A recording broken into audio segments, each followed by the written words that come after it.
दोस्तों, आज की कहानी एक ऐसी शख्सियत की है जिसको भारत का जेम्स बॉन्ड भी कहते हैं। जी हां, हम बात कर रहे हैं इंडिया के current national security adviser Shri Ajit Doval ji की। इंडिया के top spy master, super cop और 21वीं सदी के चाणक्य कहे जाने वाले अजीत डोवल की असल कहानी जेम्स बॉन्ड की थ्रिलिंग मूवी से कम नहीं है। पाकिस्तान आज भी इनके नाम से थर थर कांपता है। आज उनको देश का सबसे पावरफुल ब्यूरोक्रेट बताया जाता है। नेशनल सिक्योरिटी एडवाइजर के तौर पर उनको कैबिनेट रैंक के मिनिस्टर का दर्जा दिया गया है। कभी रिक्शा वाला तो कभी मोची, कभी धर्म बदलकर दूसरे देश का नागरिक बनना तो कभी दुश्मनों के साथ मिलकर उनसे उनकी सारी जानकारी निकालना। अपने 30 साल के अंडर कवर जर्नी में उन्होंने ऐसे ऐसे खतरनाक कारनामे किए हैं जो जासूसी की दुनिया में शायद ही पहले किसी ने किए हों। अपनी इसी क्षमता और बुद्धि के बलबूते पर वो देश के बड़े बड़े दुश्मनों को घुटनों पर ले आए।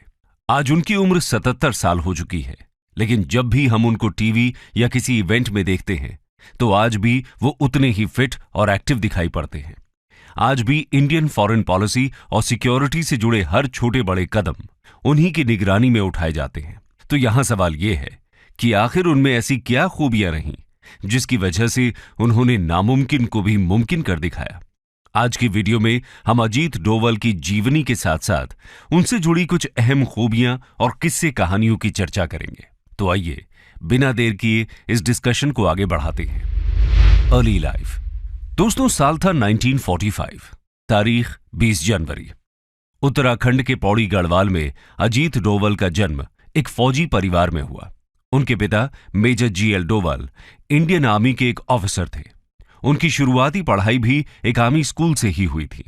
अपनी कॉलेज की पढ़ाई उन्होंने अजमेर मिलिट्री स्कूल से की। 22 की उम्र में उन्होंने यूनिवर्सिटी ऑफ आगरा से इकोनॉमिक्स में मास्टर्स की डिग्री हासिल की। मास्टर्स खत्म करते ही उन्होंने यूपीएससी का एग्जाम दिया और पहले ही अटेम्प्ट में उसको क्वालिफाई कर इंडियन पुलिस सर्विस को ज्वाइन कर लिया। इस बात से आप अंदाजा लगा सकते हैं कि अजीत डोवल पढ़ने में शुरुआत से ही काफी शार्प थे। 1968 में उनकी पहली पोस्टिंग केरला काडर में एएसपी के तौर पर हुई। खैर, संयोग की बात यह है कि उनकी पोस्टिंग के कुछ ही समय बाद केरला में एक बेहद अनफॉर्चुनेट घटना हुई। असल में 28 दिसंबर 1971 को केरला के थलासेरी गांव में हिंदू और मुस्लिम कम्युनिटीज के बीच कुछ रूमर्स को लेकर कम्युनल टेंशन्स बढ़ने लगी।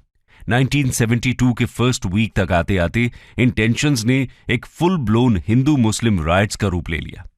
पूरे इलाके में तनावपूर्ण स्थिति थी। दोनों तरफ से वायलेंस, लूटपाट और चोरी चकारी बढ़ती ही जा रही थी। हालात को काबू से बाहर निकलता देख देश के तत्कालीन होम मिनिस्टर के करुणाकरण एक ऐसे पुलिस पर्सनल की तलाश करने लगे जो इन राइट्स को कंट्रोल कर सके। कुछ ही समय के अंदर अंदर एएसपी के पद पर कोट्टयम में तैनात एक यंग और स्मार्ट पुलिस ऑफिसर यानी अजीत डोवल होम मिनिस्टर करुणाकरण की नजरों में आ गए। अजीत डोवल को सर्विस में आए अभी 3 साल भी नहीं हुए थे, लेकिन उनके कामकाज से उनके चर्चे अभी से ही दूर दूर तक फैलने लगे थे। उनके सीनियर्स ये जान चुके थे कि उनमें कुछ तो बहुत खास है। इसी के चलते करुणाकरण उन दंगों को काबू में लाने के लिए अजीत डोवल को चुनते हैं। बस फिर क्या था, अजीत डोवल ने कुछ ही दिनों के अंदर अंदर दोनों कम्युनिटीज के लोगों को समझाकर न सिर्फ इन दंगों को शांत किया, बल्कि उन लोगों पर अपना ऐसा जादू चलाया कि वो लोग एक दूसरे के लुटे हुए सामान को भी वापस करने के लिए राजी हो गए। यानी जो काम पूरे स्टेट की पुलिस नहीं कर पा रही थी, वो अजीत डोवल ने खुद अकेले ही कुछ ही क्षणों में कर दिखाया। उनके इस पराक्रम के चर्चे केरला से लेकर दिल्ली तक होने लगे। देखते ही देखते अपने इसी हुनर की वजह से वो दिल्ली में बैठे इंटेलिजेंस ऑफिसर्स की नजरों में आ गए और तभी उन्हें सेंट्रल सर्विसेज के लिए केरला से दिल्ली बुला लिया गया। दिल्ली में उन्हें सेंट्रल इंटेलिजेंस एजेंसी आईबी यानी इंटेलिजेंस ब्यूरो में डेप्यूटेशन के लिए भेज दिया गया। इसके साथ ही उन्होंने इतनी कम उम्र में जासूसी की दुनिया में कदम रखा और यहीं से एक यंग आईपीएस ऑफिसर का इंडिया का स्पाई मास्टर बनने का सफर शुरू हुआ। आइए अब उनके इस रोमांचक सफर पर एक नजर डालते हैं। The life undercover. तो दोस्तों, लगभग 7 साल की पुलिस सर्विस के बाद अजीत डोवल आईबी में नियुक्त हो जाते हैं। शुरुआत में कुछ समय के लिए उन्हें कुछ डेस्क वर्क सौंपा जाता है। इत्तेफाक की बात है 1970s में इंडिया के नॉर्थ ईस्ट रीजन में इंसर्जेंसी का माहौल था। वहां के स्टेट्स खुद के लिए एक इंडिपेंडेंट नेशन की मांग कर रहे थे। अगर बात करें मिजोरम स्टेट की, तो वहां एक सेपरेटिस्ट लालडेंगा की लीडरशिप के अंडर इंस्टेबिलिटी अपने पीक पर थी। ये वहां अपनी एक अलग पैरेलल सरकार चला रहे थे। मिजो नेशनल फ्रंट मिजोरम को इंडिया से अलग करने की मांग कर रहा था। दिल्ली में बैठी इंडियन गवर्नमेंट के लिए यह सिचुएशन बहुत नाजुक थी।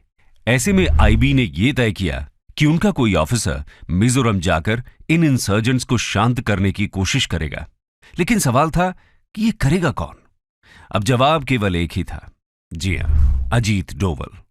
अजीत डोवल अपनी मैरिज के कुछ ही महीनों बाद अपने वर्क पर वापस लौटे थे।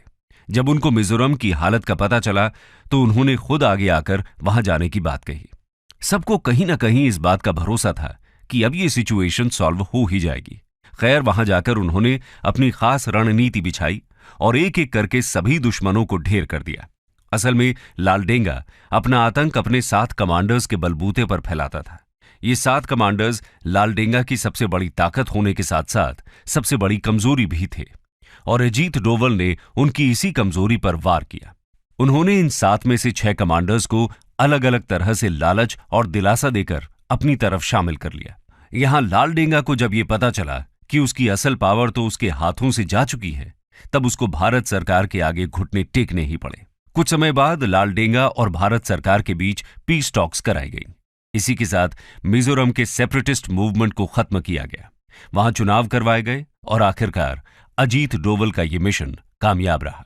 मिजोरम के इंडिया के साथ सक्सेसफुल एक्सेशन में अजीत डोवल के इमेंस कंट्रीब्यूशन के चलते उनको प्रेसिडेंट्स पुलिस मेडल से नवाजा गया। इतने कम सर्विस ईयर्स में अजीत डोवल ऐसे पहले ऑफिसर थे जिनको इस पदक से सम्मानित किया गया। खैर, मिजोरम के बाद ऐसा ही कुछ सिक्किम में भी हुआ। सिक्किम तब तक इंडियन यूनियन का पार्ट नहीं बना था। सिक्किम के राजा इंडिया के साथ एक्सेशन नहीं करना चाहते थे, लेकिन एक बार फिर अपनी चाणक्य नीति से अजीत डोवल ने सिक्किम को इंडियन यूनियन के साथ सक्सेसफुली मर्ज कर दिखाया। खैर, 1970s के एंड तक आते आते नॉर्थ ईस्ट की सिचुएशन तो कुछ स्टेबल हो चुकी थी, लेकिन अगले दशक में पंजाब में कुछ नई टेंशन्स उबाल ले रही थी। पंजाब में खालिस्तानी मिलिटेंट्स अपने अलग देश खालिस्तान की मांग करने लगे। मिलिटेंट्स के गुट अमृतसर के गोल्डन टेम्पल को अपना सेफ शेल्टर बनाकर पूरे शहर में आतंक फैलाने लगे। चीजें काबू से बहुत ज्यादा बाहर होने लगी। 1984 तक आते आते ऑपरेशन ब्लू स्टार की नौबत आ गई। इंडियन मिलिट्री पर्सनल्स ने गोल्डन टेम्पल को मिलिटेंट्स से मुक्त करने के लिए इस ऑपरेशन को लॉन्च किया और उन मिलिटेंट्स को वहां से खदेड़ दिया। लेकिन इस ऑपरेशन के बाद भी गोल्डन टेम्पल पूरी तरह मिलिटेंट से मुक्त नहीं हुआ था। इस प्रॉब्लम का पूरी तरह सफाया करने के लिए 1988 में ऑपरेशन ब्लैक थंडर लॉन्च किया गया और इस ऑपरेशन में अजीत डोवल की बेहद अहम भूमिका रही। आपको जानकर हैरानी होगी कि इन बचे हुए मिलिटेंट्स की जानकारी निकालने के लिए उन्होंने एक रिक्शा पुलर का भेष बनाया। इतना ही नहीं, इस भेष के साथ उन्होंने उन मिलिटेंट्स पर ऐसा जादू चलाया कि वो ये मानने के लिए तैयार हो गए कि ये रिक्शा पुलर एक पाकिस्तानी इंटेलिजेंस ऑफिसर है जो उनकी मदद के लिए वहां आया है। बस फिर क्या था, इसी बात का फायदा उठाकर उन्होंने उन मिलिटेंट्स के साथ गोल्डन टेम्पल के अंदर रहकर उनकी हर छोटी बड़ी जानकारी इकट्ठा की और इंडियन आर्मी को सौंप दी। इसी जानकारी के आधार पर ऑपरेशन ब्लैक थंडर लॉन्च किया गया और अजीत डोवल इसको पार लगाने में कामयाब रहे। इसके अलावा अगर हम बात करें पाकिस्तान की, तो ये शायद अजीत डोवल के वर्क फ्रंट का सबसे क्रूशल प्रोजेक्ट रहा। जैसा कि हम सब जानते ही हैं, 1972 में इंडिया ने अपना फर्स्ट न्यूक्लियर टेस्ट कंडक्ट किया। ये टेस्ट सक्सेसफुल होते ही पाकिस्तान मानो तिल मिला गया। इसके तुरंत बाद पाकिस्तान के nuclear scientist doctor AQ Khan ने पाकिस्तान न्यूक्लियर प्रोग्राम को डेवलप करने के लिए चाइना और फ्रांस से मदद मांगी। फ्रांस को जैसे ही पाकिस्तान के एंटी इंडिया एम्बिशंस की भनक लगी, वैसे ही वो उस प्रोग्राम से पीछे हट गया। लेकिन चाइना ने पाकिस्तान का हाथ नहीं छोड़ा। उधर नॉर्थ कोरिया भी पाकिस्तान के न्यूक्लियर प्रोग्राम में उसकी मदद कर रहा था। जैसे ही इस चीज की खबर इंडियन PM इंदिरा गांधी को लगी, उन्होंने पाकिस्तान की इन सभी गतिविधियों को ट्रेस करने के लिए अपना स्पाई नेटवर्क पाकिस्तान और चाइना में बिछा दिया। अजीत डोवल को पाकिस्तान भेजा गया। वो एक बेगर यानी भिखारी का भेष बनाकर पाकिस्तान के काहूता शहर पहुंच गए। इनको शक था कि यहां खान रिसर्च सेंटर नाम के इंस्टीट्यूट के अंदर पाकिस्तान का न्यूक्लियर प्रोग्राम चल रहा है। वो इस सेंटर के बाहर बैठकर यहां आने जाने वाले सभी साइंटिस्ट्स को ट्रैक करने लगे, लेकिन उससे उनको यहां पर चल रही न्यूक्लियर प्रोग्राम्स का कोई पुख्ता सबूत हासिल नहीं हुआ। तो उसके बाद ये उस बार्बर की शॉप पर गए जहां से वो साइंटिस्ट बाल कटाते थे। वहां से उन्होंने उन हेयर सैंपल्स को कलेक्ट करके उन्हें इंडिया में टेस्टिंग के लिए भेजा, और टेस्टिंग में यह पता चला कि वो हेयर सैंपल्स न्यूक्लियर रेडिएशंस में एक्सपोज्ड हैं। यानी उनको ये यकीन हो गया कि पाकिस्तान का nuclear programme Khan research centre के अंदर ही चल रहा है। उन्होंने बड़ी चालाकी से उनके न्यूक्लियर प्रोग्राम्स की सभी डिटेल्स निकाली और इंडिया में ट्रांसफर की। उस समय इंडिया में इंदिरा गांधी को रिप्लेस कर मोरारजी देसाई भारत के पीएम बन चुके थे। अजीत डोवल ने उनको ये रिपोर्ट्स देकर पाकिस्तान के न्यूक्लियर प्रोग्राम को डिस्ट्रॉय करने के अलग अलग मेथड्स प्रपोज किए, लेकिन कई पॉलिटिकल रीजंस की वजह से उनको हर बार रिजेक्ट कर दिया गया। यानी इंडिया ने पाकिस्तान के न्यूक्लियर प्रोग्राम पर अटैक तो नहीं किया, लेकिन इतने कॉन्फिडेंशियल प्रोग्राम की छोटी से छोटी जानकारी इंडिया तक पहुंचाने में अजीत डोवल ने जो भूमिका निभाई, उसके बाद पाकिस्तान भी इंडियन इंटेलिजेंस का लोहा मान गया। खैर, इस सबके चलते हुए 1988 में अजीत डोवल को हाईएस्ट गैलेंट्री अवार्ड कीर्ति चक्र से नवाजा गया। आपको बता दें कि अजीत डोवल ऐसे पहले पुलिस ऑफिसर थे जिनको ये मिलिट्री ऑनर दिया गया था। इतना ही नहीं, 1990s में उन्होंने कश्मीर में बढ़ रही मिलिटेंसी को रोकने के लिए भी अपनी इन्हीं सटीक नेगोशिएशन स्किल्स का इस्तेमाल किया। उस दौरान कश्मीर मिलिटेंट्स के आतंक से बेहाल था। अजीत डोवल ने यहां आते ही एक पाकिस्तान द्वारा फंडेड कश्मीरी मिलिटेंट कूका पारे के दिमाग को कुछ इस तरह मैनिपुलेट किया कि जो कूका पारे पाकिस्तान का एजेंट था, वो अजीत डोवल से कुछ ही बार मिलने के बाद पाकिस्तान के खिलाफ भारत की मदद करने लगा। यानी कूका पारे को भी उन्होंने अपनी ओर मिला लिया। इसके बाद 1996 में जम्मू कश्मीर में विधानसभा के इलेक्शंस कराए गए और इन इलेक्शंस में कूका पारे एमएलए की सीट जीत गया। अजीत डोवल की इन्हीं शानदार नेगोशिएशन स्किल्स का एक और नायाब नमूना हमें IC-814 की हाईजैकिंग्स के दौरान भी देखने को मिला। जैसा कि आपने सुना ही होगा, इस हाईजैकिंग के पीछे ISI का हाथ था। वो चाहते थे कि अपने सिटीजन्स की जान बचाने के लिए इंडिया उनके 100 खूंखार टेररिस्ट को छोड़ दे और साथ ही उनको $2 बिलियन पे करे। लेकिन ये अजीत डोवल को गवारा नहीं था, पर दोनों ही साइड से उन पर प्रेशर भी बढ़ रहा था। लेकिन उसके बावजूद उन्होंने एक बार फिर अपनी बातों के चक्रव्यूह से मिलिटेंट्स के मन में अपना डर बैठा दिया।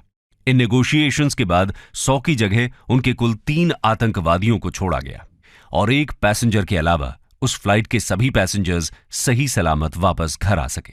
तो आप देख सकते हैं कि अपनी हिम्मत और शार्प प्रेजेंस ऑफ माइंड के चलते उन्होंने हाईजैकर्स की टर्म्स और कंडीशंस को बहुत ज्यादा टोन डाउन कर दिया और इसी के साथ उनका ये ऑपरेशन भी सक्सेसफुल रहा।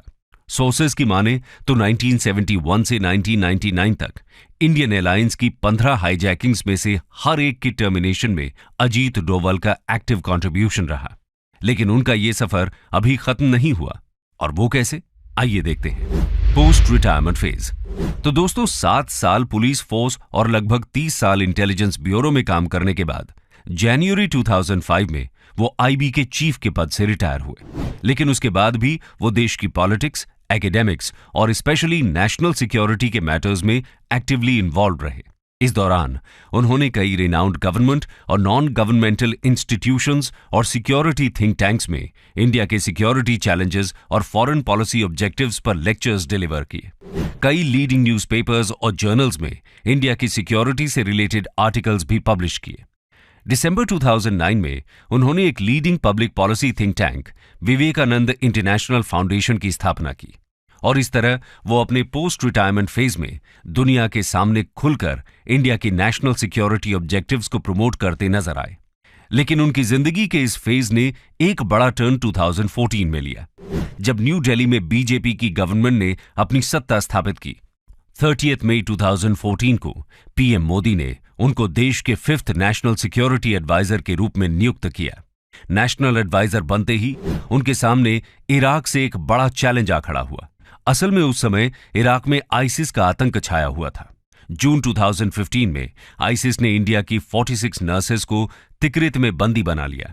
एनएसए बनने के कुल 2 महीने बाद अजीत डोवल बहुत खुफिया तरीके से इराक पहुंचे, वहां उनकी सरकार के साथ कोलैबोरेट किया और कुछ ही दिनों के अंदर अंदर सभी इंडियन नर्सेस को आईसिस के चंगुल से छुड़ाकर इंडिया वापस ले आए।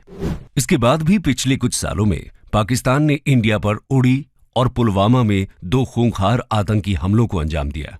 इन दोनों हमलों के रिस्पांस में भारत की ओर से जो सक्सेसफुल सर्जिकल स्ट्राइक्स हुई, उन दोनों के मास्टरमाइंड और कोई नहीं बल्कि खुद अजीत डोवल ही थे।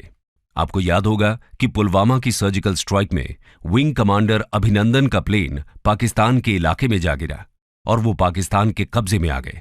जाहिर है कि पाकिस्तान उनको इतनी आसानी से छोड़ने वाला नहीं था, लेकिन अजीत डोवल ने यहां से अमेरिका फोन घुमाया और वहां से उनके काउंटरपार्ट ने पाकिस्तान पर प्रेशर बनाया और कुछ ही घंटों के अंदर विंग कमांडर अभिनंदन को बाइज्जत इंडिया को सौंप दिया गया।